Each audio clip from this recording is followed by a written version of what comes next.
jeg snakket meget om dyr, simpelthen. In this week, I've been talking a lot about animals, simply. Og jeg har haft nogle virkelig, virkelig gode samtaler med kødspisere, for eksempel.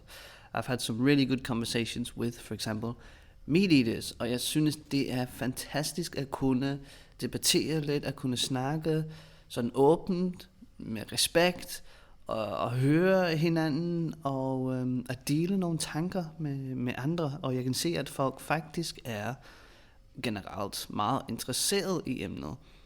It's really nice to have some open conversations, to talk with people with respect, and I can see that a lot of people actually are really interested, and open to hear thoughts about these kind of things. Selvfølgelig tænker jeg lige nu på landbrug og kødindustrien, jeg kan ikke tale, og dyremishandling og alt muligt. So of course I'm thinking about animal cruelty and the agriculture industry and all this kind of stuff. Men det har ikke været seriøst sådan 100%. Vi har faktisk lært en masse ordforråd. It hasn't all been serious. We've actually been learning a lot of words and vocabulary med billeder. Vi har haft billeder af for eksempel Bugs Bunny, eller Anders And, Donald Duck, eller Gurli Gris, Peppa Pig, Søren Spætter, Woody Woodpecker, som har nogle virkelig sjove navne på dansk. Og så har vi også set, i går for eksempel, det var vores møde på Skype, vores Skype room meetup. Our Skype room meetup every Tuesday and Thursday at 8:30 p.m. Danish time. Come and have a free chat, free kind of half lesson, And vi så også en video, som hedder Løvens Hule. Nej, Løvens Bule hedder det. The Lion's Dent. It's these funny spin-off videos, and if you've taken classes with me or you've come to the meetup, you probably know and have experienced these short videos, disse korte videoer, som laver lidt sjov med forskellige ting. They make fun of different things. Men de får man også til at tænke på en anden måde. They also make you think in another way. For eksempel, du har måske set Shark Tank, ikke også? Maybe you've seen that program Shark Tank or Dragon's Den, or the Danish version Løvens Hule, The Lion's Cave, hvor der er en person, som forsøger at sælge en idé til nogle millionærer. There's a person who's trying to sell some ideas to some millionaires. And in these sort of spin-off versions, de forsøger at sælge nogle, ikke dumme ting, men ting, som man ikke normalt sælger. Du ved, og det er bare nogle ting, som vi har i vores samfund, eller nogle ting, som vi laver, som måske er lidt underlige, faktisk. It's like things we do in our society that are maybe a bit weird, and we don't always think about what it is we're actually doing. For example, at vi ryger cigaretter, eller at vi drikker alkohol, at vi ser porno, at vi bruger vores smartphones virkelig, virkelig meget, at vi har en arbejdscomputer, eller at vi har kæledyr, that we have pets. So there's a whole bunch of episodes. They're short, 2 minutes long. Really fun way to learn some Danish, and also a really good way to start making your brain tick and think about what it is that we do in everyday life. But anyway, det fik mig til at tænke lidt mere på min hund og min ven Jack, som lige nu ligger på gulvet og sover. It got me thinking about my dog and my friend Jack, who's now sleeping on the floor right here. Og det fik mig til at tænke på hans personlighed, og hvordan han er en individ. It got me thinking about his personality and how he is an individual, og hvordan han oplever verden, ligesom vi alle gør, sådan subjektivt. How he experiences the world, as we all do, subjectively. Og jeg har mærket, at han bliver lidt træt af sin mad. I've noticed he got a bit tired of his food. Og selvfølgelig er det sådan, altså, prøv at forestille dig, at du spiser den samme ting hver eneste dag. Imagine you're eating the same thing every single day. Hvor kedeligt. Det ville blive røvkedeligt. Det gør vi ikke, vel? We don't do it, right? That would be fucking boring if we were like eating the same thing every day.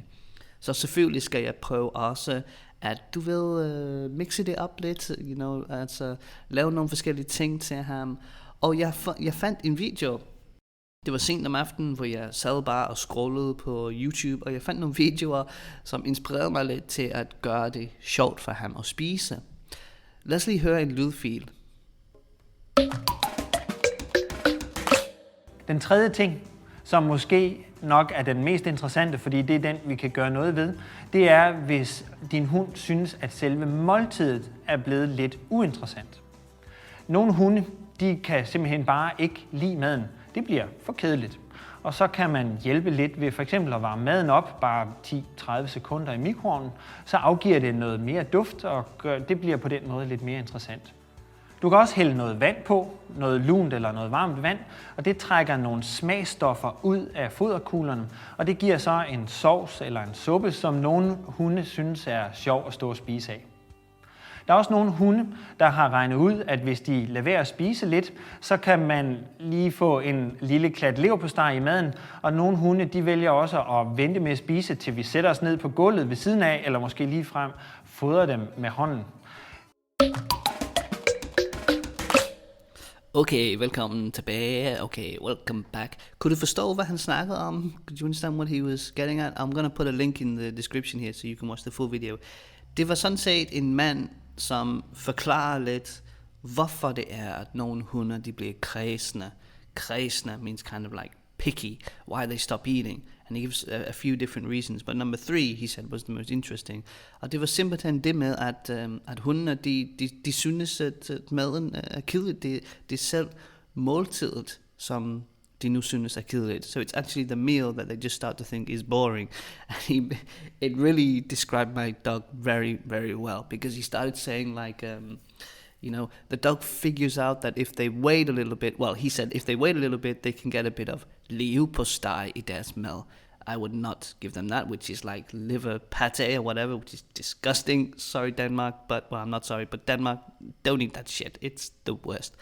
Anyway, basically, the dog figures out, right, that if it waits a little bit, it could maybe get something a bit more exciting in his bowl. Or better yet, it could get something from your hand, right? My dog Jack, min hund Jack, han gør det tit, ikke også? Han har mad i sin skål, men han kan høre, at jeg står ude i køkkenet. Og så kommer han så, Nå, hvad står du og laver? Har du noget peanut butter til mig? Har du nogle crackers til mig? Han kan virkelig godt lide at spise de her crackers med peanut butter på. Og det synes jeg er helt vildt sjovt, hvordan han har de her ting, som han kan lide, og nogle ting, som han ikke kan lide. Det ved, der er nogle chips for eksempel, eller specifikke retter, ting, som han ikke vil spise. Selvom jeg har prøvet flere gange, fordi normalt er det noget, som en hund vil spise. Right? He has these things where like certain chips or crisps, he doesn't like them. Right? And other dogs would like them, would eat them. Or certain things, I can't think now what it might be, but there are things he likes, things he doesn't like, and he loves to eat crackers with peanut butter, which I think is hilarious. Like, det er så grineren, at det er sådan hans ting, som han kan lide at spise. Og så kan han også lide noget, som hedder faina. Det er en argentinsk ting. Det ligner en pizza, men det er lavet af kikærter. It's an Argentine thing called faina, it looks like a pizza, but it's made from chickpeas, completely with chickpeas. Pretty much nothing else. I mean, you can add, of course, spices and salt and onions or salt, nogle krydderier og løg, hvis du så har lyst. Man kan også putte nogle toppings på, hvis man har lyst, sådan øst eller hvad det nu er. You can put toppings on it, cheese, whatever it might be. Anyway, it's genius. It's the best thing that Argentina has, apart from tereré, which I really love, which I'm going to make a video about today, I think. Faina is the best export you can have from Argentina. Anyway, so he gave some practical tips. Han gav nogle tips, nogle ting, som man kunne lave, at vække hundens interesse, right? To awaken the dog's interest. Han sagde for eksempel, at man kunne måske varme maden. De her kugler, som hunder de spiser. These like balls that the dog eats. They have like these little biscuits, right? Like dry food. Og han sagde, at man kunne tilføje lidt vand, for eksempel. You could add some water and heat it up so it becomes a little bit like a soup. So it excites the flavors and the tastes of the food and sort of, gets the dog more interested than just these dry, boring biscuits. Hvis du har en hund, har du prøvet det? Have you tried it? Do you have a dog? Har du nogle andre tips i forhold til at få hunden til at spise? Do you have any other tips regarding how to get your dog to eat? Jeg tænker lige, var det noget andet, han sagde? Nej, jeg tror, det var det. Vi hører lige en lydfil mere, som handler noget mere om nogle praktiske ting, som man kan lave, som kan gøre det lidt spændende for hunden. Here we're going to listen to one more audio file about how you can make it a little bit more exciting for the dog when they get bored of eating their food.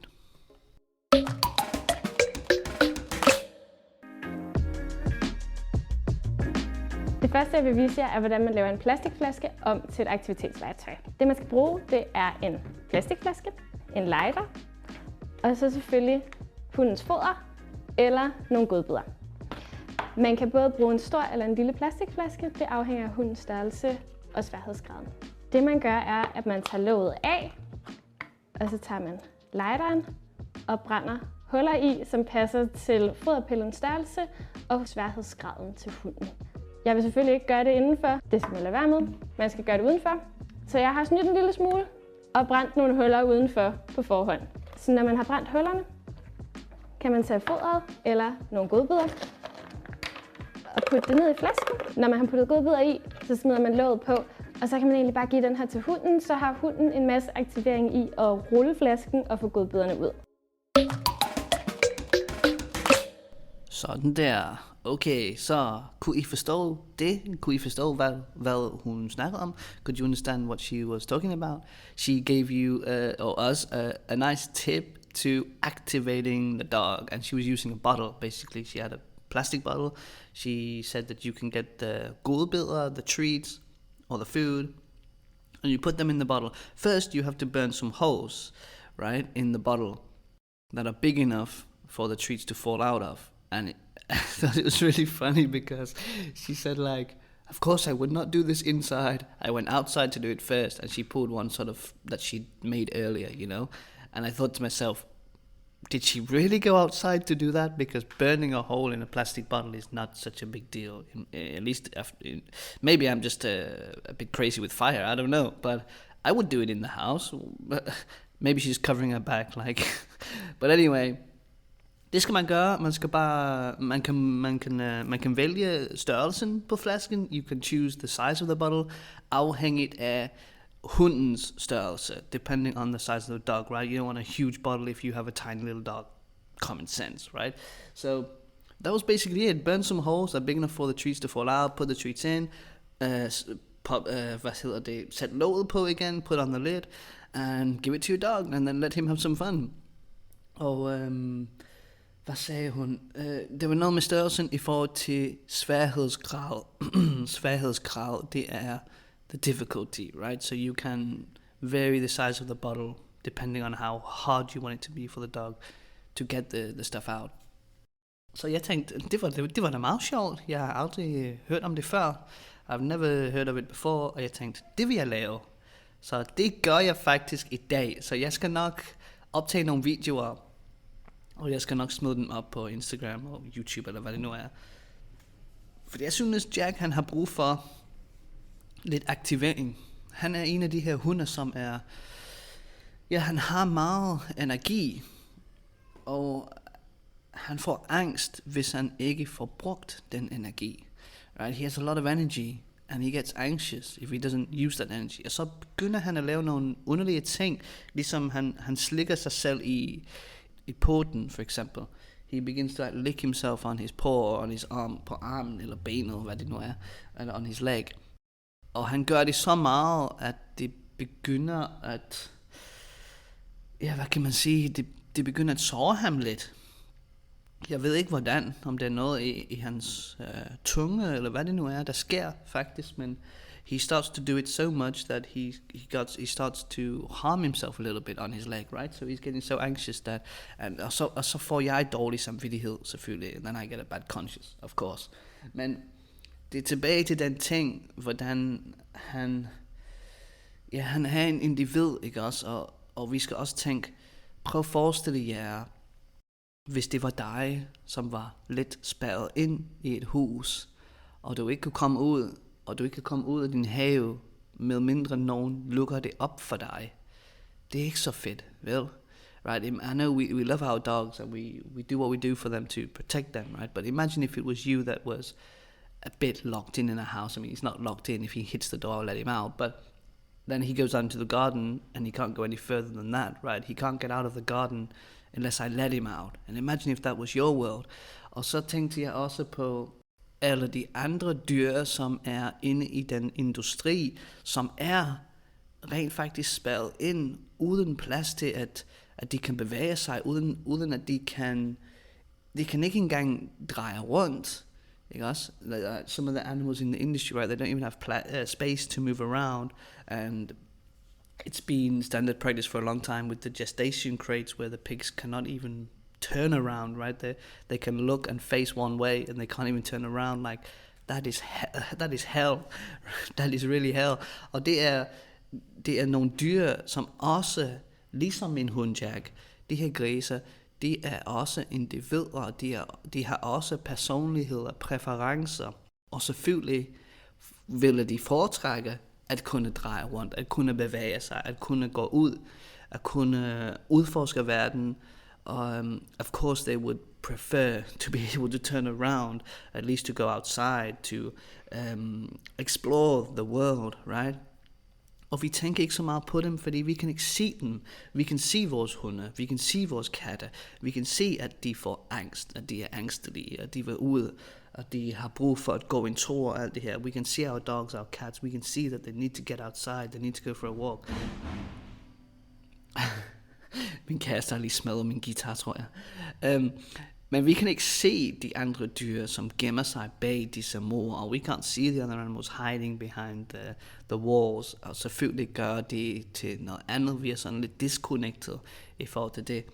Men det som hunde, katte, grise, kyllinger, det som de har til fælles, det er, at de har deres personligheder, og at de oplever verden på en subjektiv måde, ikke også? They are individuals, they experience life in a subjective way. Og den største ting, som de har til fælles, det er jo, at de oplever smerte, de forsøger at undgå smerte, og de forsøger at hygge sig, for at sige det på en meget dansk måde. The main thing they all have in common is they want to avoid pain, and they want to enjoy themselves, they want to experience life, and they want to experience love, kærlighed. De vil gerne være sammen med deres børn, selvfølgelig. Så hvis du ser den video, en mega sjov video, watch the video, The Lion's Dent, about pets. It's a really funny video. There's a lot of information in it. Der er så mange danske ord og udtryk. Men så når man begynder at analysere videoen lidt, en af de detaljer var, at vi spiser nogle dyr og ikke andre dyr. Der er en kvinde i videoen, there's a woman in the video who gets really crazy because the guy's like, I've eaten rabbit before, and in her mind she's like, puha, she shouts him, puha, kan du så holde op med det, din psykopat. She calls him a psychopath, right, for eating a rabbit. Og der kan vi se, at hvis jeg for eksempel spiser min hund, så kunne det være, at du kalder mig for en psykopat. Because if I decide I want to eat my dog, you might call me a psychopath. Og vi har alle ved selvfølgelig, at man spiser hunde i Kina, eller jeg ved ikke, hvor meget man faktisk gør det nu, fordi i går i vores meetup, I don't know how much Chinese people in China actually still eat dogs, because yesterday we had a meeting and there was Abdullah, hi Abdullah if you're listening, he told me that they don't eat them so much in China right now. I don't know about that, but I do know that there's the festival, I believe, that's still going on, right, where they basically brutally kill the dogs alive, og det er sindssygt, ikke også? Og så kunne man selvfølgelig spørge, jamen, hvorfor er jeg psykopat, hvis jeg spiser min hund, og hvorfor er jeg ikke psykopat, hvis jeg spiser en gris? Hvad er forskellen? Right? Why am I a psychopath if I eat my dog? and not if I eat a pig, jamen det er selvfølgelig den der disconnect, som vi har snakket om. Of course, it's that disconnect that we've talked about. Men så har vi også snakket om de ting, de har til fælles, at de gerne vil undgå smerte.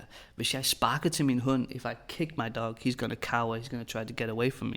The same if I do it to a pig, he's gonna cower, he's gonna try to get away from me. So, hvad tror du en gris, hvad tror du griserne de gør, når de skal slagtes, når de ved, at de skal slagtes, right? They know they're gonna be slaughtered, they know they're gonna die, they try to avoid it, right?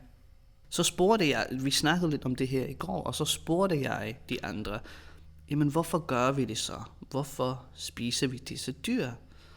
Og tit er det sådan, og selvfølgelig gør vi det, fordi de smager godt. Ikke også? For det meste er det smagen. Mostly it is the taste. Der var nogen, jeg tror det var dig, Abdullah, hvis du lytter med, som sagde, at det også handler om proteiner. Nogen kan være bange for, at de ikke får næringen, som de har brug for. Some people get afraid that they don't get the nutrition that they need, right? Men så er mit spørgsmål, jamen er det muligt? Er det faktisk muligt at få den næring, som vi har brug for, uden at spise dyr? Is it possible for us to get the nutrition that we need without eating these animals? Svaret er selvfølgelig ja, det er det. The answer is of course, yes, it is. Og på den måde, så kan man sige, okay, så er det ikke nødvendigt at spise dyr. Det er ikke en nødvendighed. It's not a necessity, right? It's not a need. It's more a want. Det er et ønske. Et ønske. A wish, a want.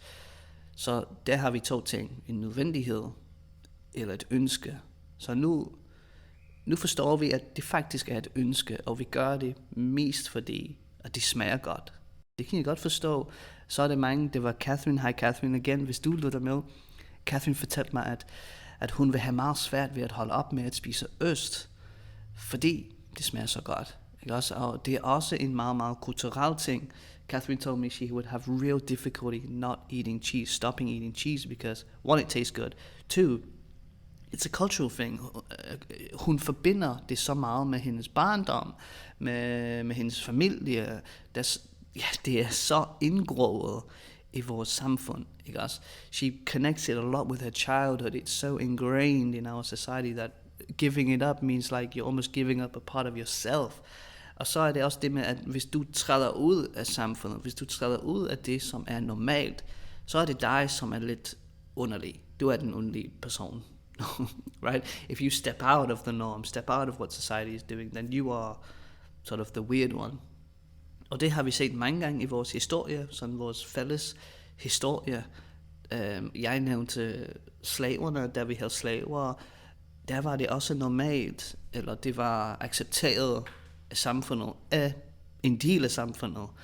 Right? Slavery was also accepted by society, at least a big part of the society, the majority, og minoriteten måske sagde, nej, det her det er ikke så fedt. Det sagde det ikke, det her det er ikke så fedt. Det var lidt mere alvorligt end det selvfølgelig. They didn't say, hey, this is not cool. It was a bit more serious than that. Men I forstår, hvad det er, jeg prøver at sige, ikke også? Det, jeg kan godt forstå, det er så svært at træde ud af det, som er normen. That is the norm. Nå, men så er vi nået dertil, hvor vi kan stille spørgsmålet, jamen hvad er vigtigst? Er det smag eller liv? So we get to that big question of, what is most important? Taste or life? Og jeg spurgte Tim, hej Tim, hvis du lytter med. Du er en sej fyr. Jeg nyder rigtig meget vores lektioner.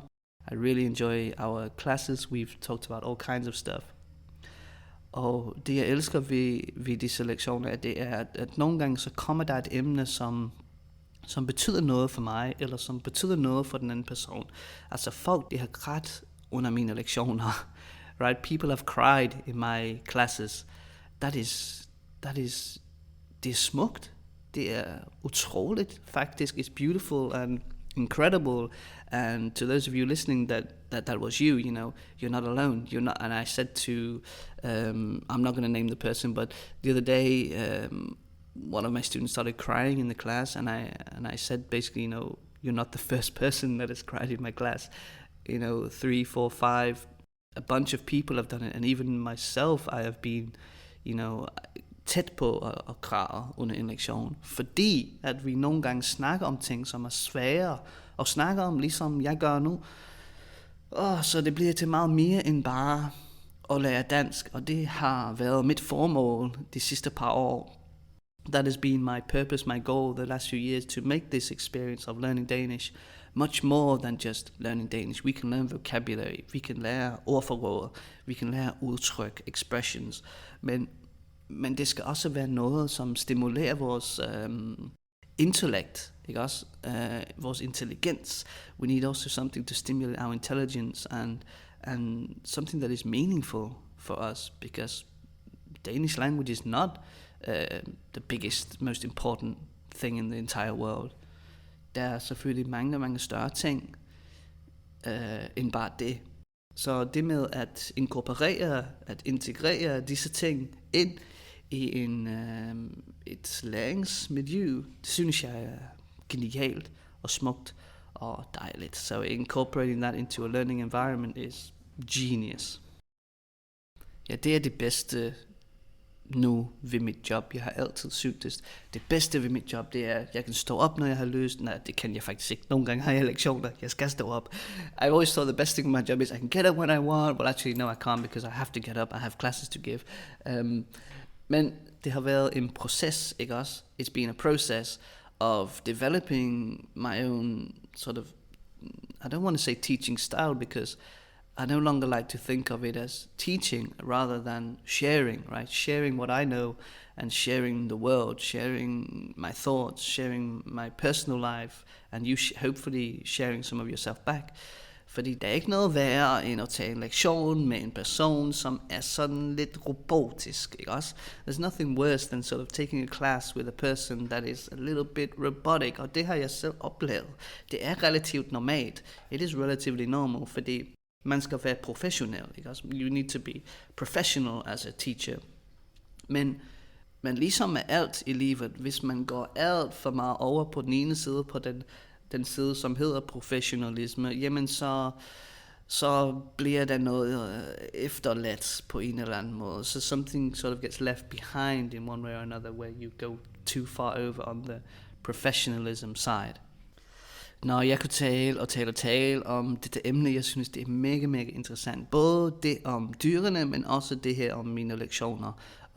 I could talk about this. I think it's so exciting. Both this thing about animals, the animal world, but also this thing about my classes and this DanishTube community that I'm building. And, if you're looking for a Danish teacher, or if you're wanting to improve your Danish or just learn Danish, maybe you don't know any Danish, you can get in touch with me. Write to Liam.John, Jon, at danishtube.info, and we can talk more about that.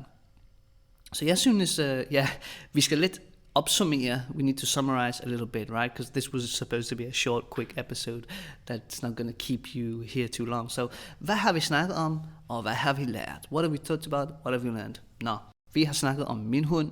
Han hedder Jack, og han kan godt lide at spise crackers med peanut butter. We've talked about my dog, who likes eating crackers with peanut butter. Og så er der nogle andre ting, som han ikke kan lide. Some other things he doesn't like. Og så har vi snakket om, at han synes måske nogle gange, at hans foder er blevet kedeligt. Og derfor skal jeg bruge min kreativitet for at få ham til at spise. And therefore I need to use my creativity to get him to eat. Men så har vi også lært lidt, at der er nogle dyr, som vi spiser, og nogle, som vi ikke spiser. There's some animals we eat, and some animals we don't eat. And that can be a little bit confusing, because hvordan kan vi moralsk forsvare det, som vi gør i vores samfund? And that can be a bit confusing, because how can we morally justify what we do in our society? Why is it okay to eat the pig and not the dog? Vi har lært, at det er meget svært, fordi det er så indgroet i vores samfund. It's really, really hard, because it is so ingrained in our society. Men så kan jeg spørge, jamen, bare fordi noget er kulturelt betyder det, at det er moralsk berettiget? Just because something is cultural, does that mean that it's morally justifiable? Og hvad er vigtigst? Smag eller liv? What is most important? Taste or life? Fordi når vi siger smag, det er måske en naturlig reagering på spørgsmålet. Det er måske at sige smag. Maybe a natural reaction to that question is just to say taste. Og det er fint nok. Men hvis vi siger det, så det vi faktisk siger, det er, at vores sanselige oplevelse, det er vigtigere end liv. So if we say that, what we're saying is our sensual experiences, right, are more important. Og hvis det er sandt, jamen så skal man også være konsekvent. And if that's true, we also need to be consistent. Fordi vi har snakket om, hvordan det ikke er en nødvendighed.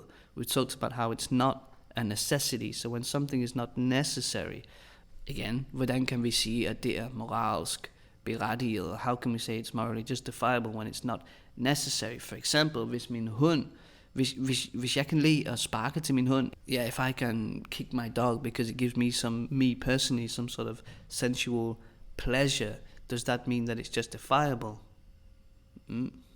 Does that mean that it's justifiable for me to do it? Bare fordi jeg kan lide det, jeg nyder det, I enjoy it, så hvad er problemet? Og hvad nu hvis alle gjorde det? Hvis det var en del af samfundet, jamen det er bare det vi gør. Vi sparker til hunde, når vi ser dem på gaden. That's just what we do, right? We kick dogs when we see them on the street. It's part of society, it's what we do. It gives us pleasure, makes us feel better about ourselves. Der er så meget, kære DanishTuber. Jeg håber, at I nyder denne samtale, som jeg har med jer. Jeg vil meget gerne høre jeres tanker, så skriv nogle kommentarer, skriv til mig. I'm really enjoying this conversation with you. I would love to hear your thoughts on it. Drop some comments, write to me, let me know what you think. Nu skal jeg gå, fordi Jack han sådan kigger på mig, som om han siger, jeg keder mig nu, jeg vil gå en tur. Jack is looking at me as if he wants to tell me like, I'm bored now, let's go for a walk. Tak fordi I lyttede med, det var hyggeligt, og vi ses i den næste. Hej hej. If you'd like to support our work, get transcripts, exercises, join our book club, live chat and more, please head over to Patreon and find DanishTube, where you can do all the above. Alternatively, you can subscribe within the Apple Podcast app for bonus episodes as well as via danishtube.com. If you are interested in private lessons or just want to get in touch and say hi, write to me at liam.john@danishtube.info. All the links and information are also in the description. Tak for denne gang, og vi ses i den næste. Thanks for now, see you in the next one.